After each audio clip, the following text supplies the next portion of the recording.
What's up, everybody? I'm David Hain. Welcome to episode 234 of the A to D From Addict to Disciple podcast. If you enjoy this podcast, can you do me a favor? Just like it, subscribe, follow, share the link with your friends. Get a few friends to listen together and discuss it. I'd really appreciate it. If you want to get our curriculum, you can get the paperback or ebook of From Ashes to Destiny on Amazon. We'll get right into today's episode number 234, which is entitled Cherophobia. And this is going to be a walkabout through a park that I'm calling Cherophobia Park. And this is one I'll be going through the walkabout by myself and reading the journals of what other guys who've gone through the park said when they walked through. You ready? Okay. Here we are at the start of the park, and it says, "Welcome to Cherophobia Park." Here's a definition. We got it from goodrx.com from an article called 3 Telltale Signs You May Have a Fear of Happiness, also called Cherophobia, and this article was written by Jenny Gritters. And it says, if you find yourself experiencing fear of happiness, it's possible you may have cherophobia. Cherophobia comes from the root words chero, which means to rejoice, and phobia, which means fear. If you do fear happiness, you may believe something bad will happen if you feel happy. And this phobia can quickly get in the way of your life. As a caution, you won't find cherophobia listed in the Diagnostic and Statistic Manual of Mental Disorders, DSM-5, but it is being studied by lots of people in the psychological field, and that's why we created this park. As we go through the park, we'll talk about the 3 steps of identifying, or 3 telltale signs from the article that help you identify that you may have cherophobia. Okay, are you ready for the walk? Here we go.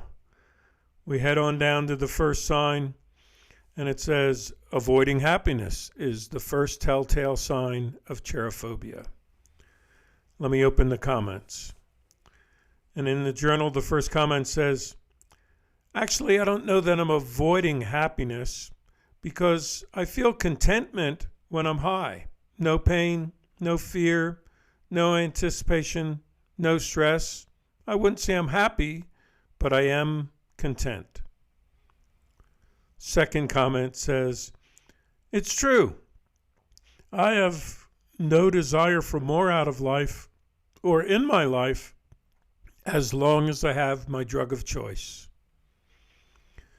Okay, the third guy said, well, for me, no joy, no happiness. I don't know that I'm avoiding it, but I wouldn't even know how to handle joy. I can't remember the last time I was truly happy.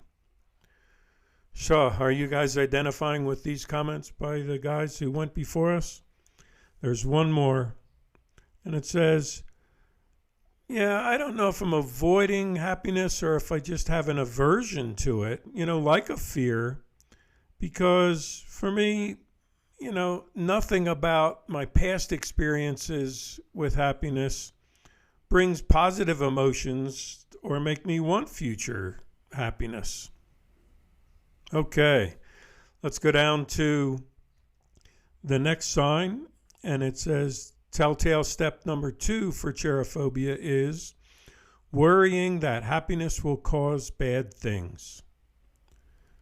And the first comment in the journal says, yeah, I've had lots of people ask me, why don't you enjoy life? Why don't you seem to embrace joy? You seem to close down. And I tell them, Charlie Brown once said, I think I'm afraid of being happy because whenever I get too happy, something bad always happens. So that's why I'm not the happy guy chasing happiness, because I've got some bad things in my life that have happened after I was joyful. The second guy says, Shaw, me too. I remember when I was 10 years old, I was happy. My family was happy. Then one day my dad just left, and all the joy and happiness left our house. My mom even told me that I had to be the man in the house now. Me, 10 years old, be the man. At that moment, I lost the joy of childhood. Wow, we're getting some deep stuff from these guys here. From the pain of bad things that have happened. There's one more comment. It says, I agree. And for me, every time in my life that I risked falling in love, it only led to another heartbreak. And I think my heart is broken beyond repair. Wow.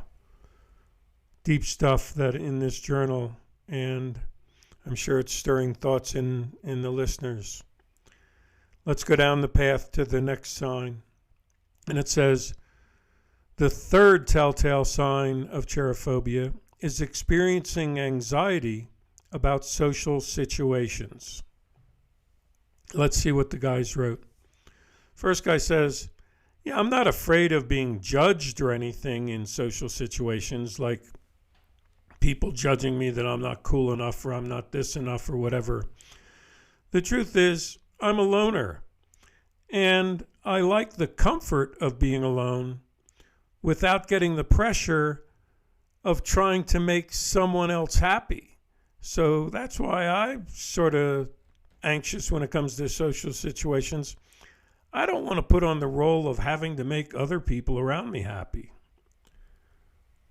Okay, let's see what the second guy said. He says, for me, I feel like a fraud in social situations. Everyone laughs and smiles, but I know it's an act. And I hate acting like I'm happy when I'm truly not. And I also hate when people slap me on the back and say, lighten up, enjoy yourself, it's a party, time to have fun. So can you feel me? Social situations, it's just a bunch of people with happy masks on, and a lot of them using drugs or alcohol to get happier, loud music, and, it's like they're letting everything loose. But I don't want that fraudulent stuff. I don't want to be a phony. I just like to be content in myself, and I find my happiness from within. Wow. Some deep stuff still coming out. Let's go down to the end of the park here and see what the last sign says.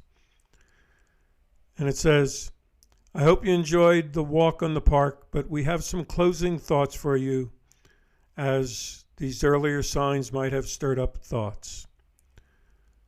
The first question we have to ask is, what trauma in your childhood may have caused cherophobia in you? Did it lead to addiction to numb a pain that you may not even had? Does it now keep you from going to rehab because of fear of joy, fear of happiness? What was the happiness that was taken from you and has been deeply ingrained at the core of you?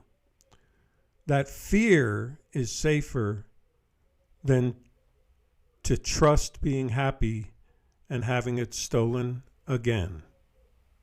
Shaw, good closing comment. Thank you for everybody who listened in to this episode. If you'd like to talk to somebody, you can reach out to me at davidfromatod@gmail.com. You can go on my website, www.fromatod.org, and click on the contact page.